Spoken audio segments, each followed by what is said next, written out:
Salve, salve, minha turma das Luz! Professor Fred na área para continuar esse assunto gostoso que pode aparecer aí na sua prova do Enem, na prova de Ciências da Natureza, tudo junto, misturado, biologia, química, ciências médicas para o ensino médio, tá?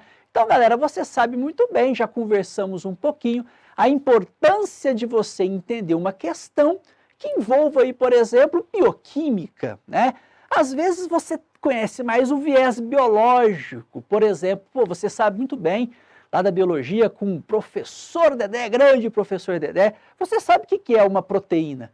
Você sabe que uma proteína é a união de vários aminoácidos. Beleza, bacana, mas e aí? Se eu colocar uma estrutura de um aminoácido para você, você sabe olhar para ele e falar, meu, isso é um aminoácido? Quais são as características ou as propriedades que esse aminoácido vai ter? Então isso é muito, muito importante para essa situação que nós vamos continuar a estudar. Então atenção aqui, eu já falei para você, né, que vamos falar tanto de biologia, tanto de química, claro, esse viés químico mais importante. Então atenção aqui na janelinha, para a gente lembrar sobre essa química médica ou a química medicinal, ok? Galera, olha só, você sabe que é a união de química orgânica, citologia, fisiologia e química inorgânica. O que nós vamos ver hoje, galera? As propriedades dos compostos, as características. Porque se você entender, olhar para a estrutura daquela substância e pensar, meu, essa substância aqui, poxa, ela é solúvel na água ou não é solúvel em água, ela é solúvel em gordura. Pô, essa substância aqui, em tal temperatura, ela é líquida ou ela é sólida ou ela é um gás. Tudo isso, galera, vai ser importante para a gente relacionar esse assunto da química medicinal no ensino médio. Vou te dar um exemplo. Se você entender a solubilidade, que é uma característica interessante de uma substância, cara, você vai entender o porquê que algumas substâncias atravessam a barreira hematoencefálica e outras não. Você vai entender o porquê que algumas substâncias são excretadas pela urina e outras, né, excretadas via rim, né, via renal, e outras são excretadas via vesícula biliar, né? Então existe aí essa questão que é super importante e você tem que olhar para a estrutura dela, ver as funções orgânicas que você já sabe, falamos sobre essas funções na primeira aula, e começar a entender essas propriedades. Galera, para isso, o que você tem que lembrar? Vem aqui comigo. Nós temos 3 estados físicos da matéria, né? Coisa simples, você sabe muito bem, que nós podemos ter o sólido, o líquido e o gasoso, e a diferença microscópica desses estados físicos é a agregação molecular. Isso é muito importante. Fred, mas sério que eu vou precisar disso para a gente resolver uma questão de bioquímica na parte de ciência da natureza? Sim, você vai entender o porquê. Se você entende que um sólido tem as moléculas bem juntinhas por causa de uma atração que existe entre essas moléculas, isso faz com que o sólido nem tenha movimento, as moléculas nem conseguem ter um movimento translacional, apenas vibracional, fica só tremendo, ok? E se você entender que um líquido, as moléculas estão um pouquinho mais distantes, e um gás ainda mais distante, isso faz você entender um tanto de situações. Como assim, Fred? Por que as moléculas de um sólido estão bem juntinhas? Porque elas são atraídas umas pelas outras através de uma força chamada de força intermolecular. Algo que um dia você já ouviu falar. Então existem forças entre as moléculas, né? Nós chamamos de forças intermolecular, que faz com que uma molécula se atraia a outra molécula. Agora, não existe um tipo de força só, galera. Existem mais de um tipo de força. As forças intermoleculares que vocês precisam lembrar são ligações de hidrogênio. Você gostava de falar pontes de hidrogênio, aí o PAC não quer mais, quer falar ligação. Beleza, cara, ligação e ponte de hidrogênio é uma coisa só. Você tem aí a dipolo-dipolo, também chamada de dipolo permanente, E você tem a dipolo induzida, que muita gente gosta de chamar de força de Van der Waals, né? No ensino médio, beleza. Ou também forças de dispersão de London, tá? Então são essas três forças. E o que eu preciso que você foque, galera? Por enquanto, nisso aqui, ó. As ligações de hidrogênio são as mais fortes de todas as três forças. Gente, se ela é a mais forte, ela é mais difícil de ser rompida. Concorda comigo? Ok? No meio aqui, né? Força intermediária, eu tenho a dipolo permanente, que você muitas vezes chama de dipolo. Perfeito. E a mais fraquinha de todas é a dipolo induzido, força de Van der Waals ou forças de dispersão de London, ok? É a mais fraquinha. Cara, se ela é a mais fraquinha, ela é a mais fácil de ser rompida, de ser quebrada, tá? Ou seja, saber a intensidade da força molecular, né, dessa força intermolecular, vai fazer com que você entenda por que que algumas substâncias têm ponto de ebulição maior ou menor, né? Por que que algumas substâncias se dissolvem melhor em água e outras não, tudo aquilo que nós já falamos aqui. Beleza, beleza. Olhei para uma molécula, como que eu vou saber, criatura, se ela faz ponte de hidrogênio, se ela faz dipolo permanente, ou seja, se ela faz dipolo induzido? Vamos lá. Olhou para a substância, galera, se ela for apolar, essa substância faz a força intermolecular, ou seja, a atração entre as moléculas, é feita através da dipolo induzido. É a força mais fraca que existe. Então, geralmente, tá, substâncias apolares têm ponto de ebulição baixo. Cuidado, gente, que o ponto de ebulição não depende só da força intermolecular, não. Depende do tamanho da molécula, da massa da molécula. Então, a gente tem que tomar cuidado com isso aí, tá certo? A gente vai melhorar isso aí com o tempo.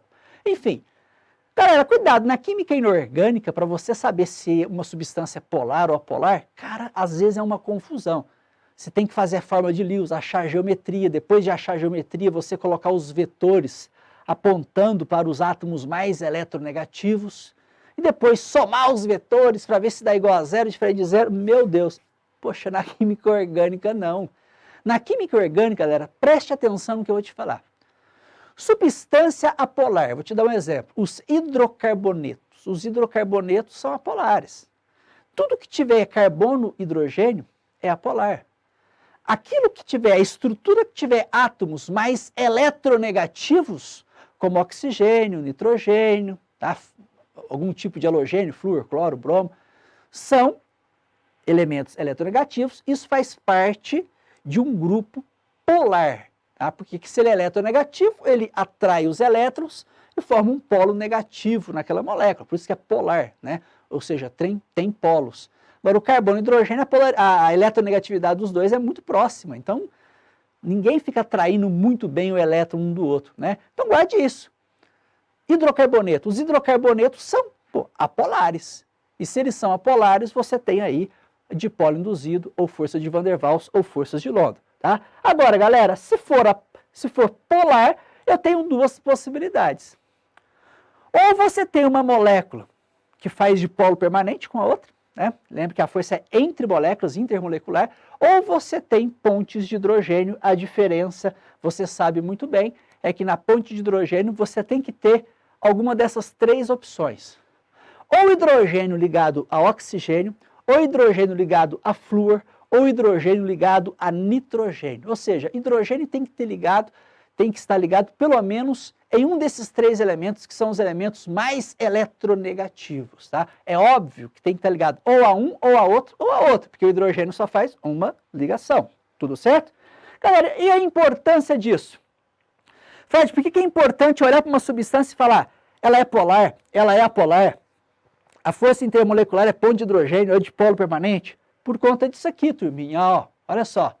Aqui você tem, quanto maior a força, quanto mais intensa a força, maior o ponto de ebulição.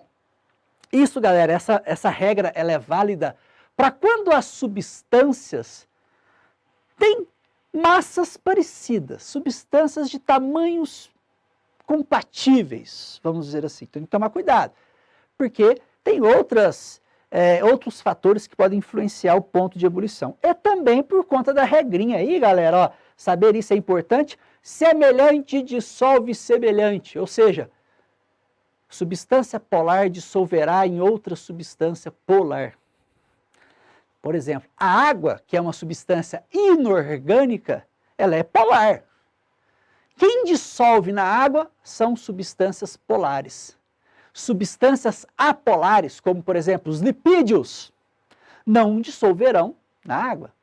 Ok, galera? Então tem que tomar cuidado. O que é o semelhante dissolve semelhante? Aquilo que é polar dissolverá aquilo que também é polar. Aquilo que é apolar dissolverá aquilo que é apolar. Ok?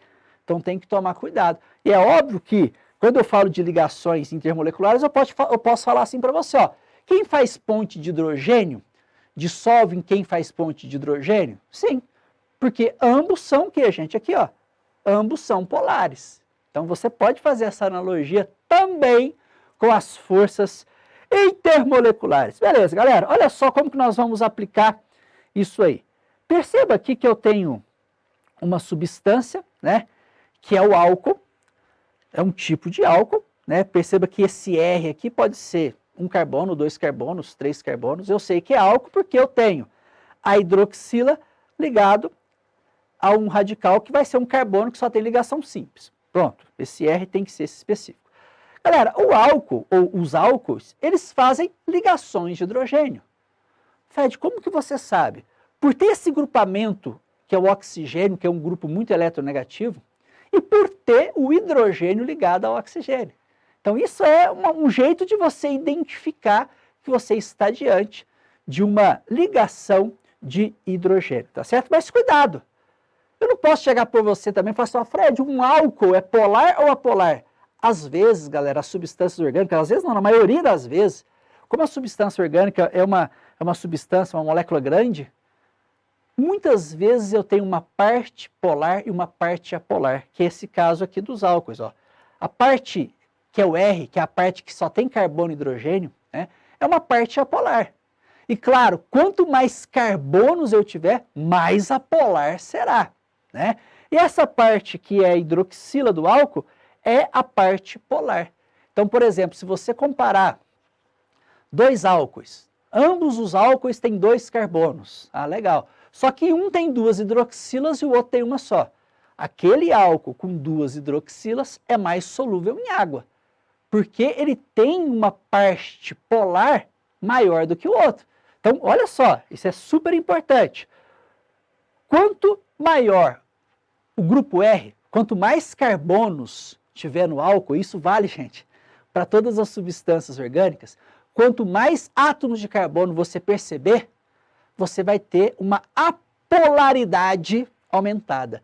O que é uma apolaridade aumentada? Uma solubilidade em gordura, em óleo, em lipídios, ok? Então, quanto mais apolar, mais fácil de dissolver em gorduras. Nós falamos aí que ele seria lipofílico, né? Atração por gorduras. E óbvio, quanto mais carbonos, menos solúvel em água, né? Porque se é mais apolar, é menos polar, ok? E aí também, galera, quanto o maior número de hidroxilas, você pode dizer que aquela substância é mais polar. Isso, galera, não vale só para as hidroxilas. Estou te falando de hidroxila porque estamos falando de álcool. Isso vale para qualquer grupo eletronegativo.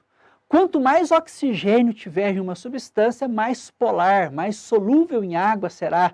Quanto mais carbono tiver uma substância, mais apolar, ou seja, menos solúvel em água será. Isso é super importante.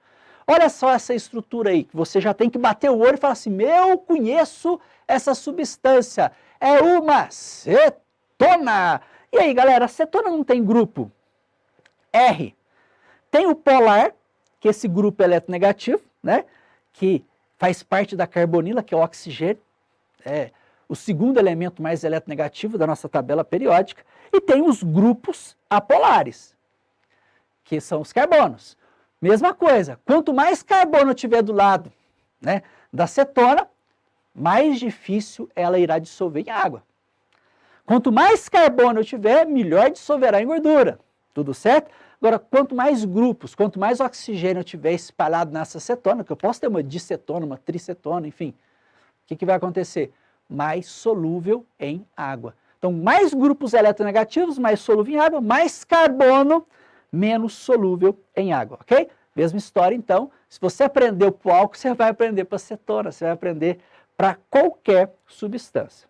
Isso que é bom, né? Gente, não se esqueça aqui, ó, que a cetona, ela é polar, ela tem esse grupo eletronegativo, mas ela não faz ponte de hidrogênio com outras moléculas de cetona, porque não tem um hidrogênio ligado ao oxigênio. Então, se ela é polar, mas não faz ponte de hidrogênio, olha aquele quadrinho lá para você ver, você tem dipolo permanente ou dipolo-dipolo, tá? Se eu comparar, por exemplo, um álcool e uma cetona de mesmo número de carbono, significa que o álcool é mais solúvel em água do que a cetona, porque faz ponte de hidrogênio, e o álcool tem um ponto de ebulição maior em relação à acetona, porque você tem, no caso aí, uma força mais forte, mais difícil de ser rompida, é isso? Galera, e aí? Que situação isso nos traz? Aqui você tem um vaso sanguíneo, né? Você sabe que o sangue é constituído do plasma, né? E dos elementos figurados, que são as células sanguíneas, como hemácias ou eritrócitos, né? Tem aí também os leucócitos, né? Que são os glóbulos brancos, e as plaquetas, que são fragmentos aí de células. Enfim, só que perceba que, cara, nessa imagem aqui, nesse vaso sanguíneo, poxa, tá começando uma obstrução, que você chama aí de aterosclerose, né, lá na biologia. Galera, por que essa substância que está aí nesse vaso, ela fica impregnada e não consegue ser dissolvida pelo sangue? Galera, o sangue, o plasma, a parte do plasma, né, do sangue, tem muita água. Então, o que vai dissolver no sangue é aquilo que dissolve na água. Por que o açúcar dissolve no sangue? Porque o açúcar dissolve em água. Agora, essa molécula, galera, desse tamanho que você está enxergando, quantos carbonos você está vendo aí? Eu tenho aqui 3 grupamentos de ésteres, né? Isso aqui, ó, éster, éster, éster. O resto, galera, carbono e hidrogênio. Isso aí que nós chamamos de triglicerídeo. De que alguém chegar para você e falar assim, pô, eu fui lá fazer um exame, meu triglicérido está alto. Olha aí, ó, essa substância está alta, ela pode ir acumulando aí nos seus vasos sanguíneos, tá? Mas por que vai acumulando? Turminha, olha o tanto de carbono que tem essa substância. É uma substância apolar, ela não se dissolve no sangue, né? Não se dissolve na água do sangue, então ela vai acumulando. Nós poderemos, com certeza, ter uma obstrução aí, né? Se você não controlar aí, por exemplo, a questão de alimentação, exercício físico, enfim, tá? Então tá aí uma substância que não dissolve bem, e você entende por quê? Porque ela é uma substância muito apolar, tem muito carbono, ok? Aqui, por exemplo, no plasma, você pode ter a glicose, né? A glicose, galera, ela é uma substância que, como tem muitos grupos eletronegativos, vários oxigênios, você está vendo aí, ó, vários oxigênios, ela dissolve bem o plasma. Então, quando você quiser fazer algum exame para saber a quantidade de glicose que tem no seu sangue, né? Você calcular a glicemia, você pode fazer aí um exame através do plasma, né? Então ela está dissolvida no plasma. E galera, entenda que nenhuma substância que for apolar vai estar dissolvida no plasma. Por exemplo, uma substância inorgânica, óbvio, muito importante, é o oxigênio. O oxigênio, galera, ele é um gás que é apolar. Por que ele é apolar? Porque ele tem dois átomos de oxigênio, então nenhum é mais eletronegativo do que o outro. Tem a mesma eletronegatividade. Então ninguém puxa elétron de ninguém. Então ele não forma polo negativo e nem polo positivo. Então ele é apolar, não tem polo. Então ele não dissolve bem no sangue. Por isso que nós temos, né, dentro da nossa hemoglobina, da nossa célula vermelha, dentro da nossa hemácia, desculpa, tá? Nós temos uma proteína, que é a hemoglobina, que tem um grupo, nós chamamos de grupo M, tá? Que tem ferro nesse grupo e ele se liga ao oxigênio. Então quem vai transportar o oxigênio dentro do sangue são os eritrócitos, as hemácias, né? Que são as células vermelhas, através da união do grupo M das hemoglobinas, né? Dessa proteína, que são 4 cadeias de globinas, que vão aí ligar ao oxigênio. Cada cada hemoglobina consegue levar 4 oxigênios por vez, 4 átomos de oxigênios por vez, e nós vamos, com certeza, falar sobre isso aí, tudo certo? Turminha, olha só, entenda a importância de você entender as características tanto dos grupos funcionais, né? Você pensar, pô, esse grupo funcional é cetona, esse é aldeído, e também você entender as propriedades dessas substâncias. Assim a gente consegue prever muitas situações que com certeza será importante na sua prova de ciências da natureza, ok? Galera, espero que você tenha gostado. Se você quiser continuar tendo esses vídeos, essas aulas sobre a química médica para o ensino médio, poxa, não esqueça de ativar o sininho, deixe seu like e bora com o pessoal da Ascalos. Abraço, galera!